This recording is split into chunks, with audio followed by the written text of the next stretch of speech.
welcome to Vega Max. Feed additives Q&A. Probiotics, Bacillus coagulans.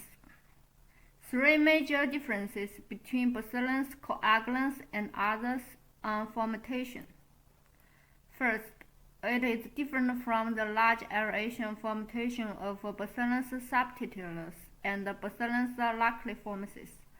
The aeration of Bacillus coagulans is an important factor, and either too much or too little aeration will affect the growth of bacteria and the rate of budding spore formation.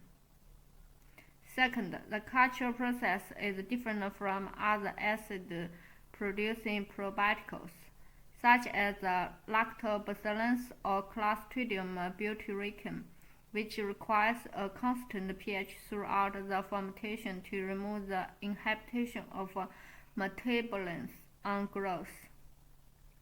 However, the control of pH for Bacillus coagulans is distributed that flow supplement should be added in constantly. It can not only buffer the inhibition of low acid value on coagulans growth, but also promote the future growth. Third, unlike other bacillus that automatically form spores and shed after nutrients depletion, the formation and the shedding of coagulans spores is a slow process. The whole fermentation rarely requires 50 to 60 hours with the spore catalyzing technology we developed.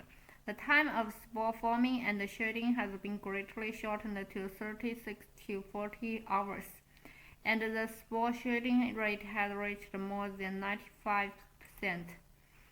Thank you.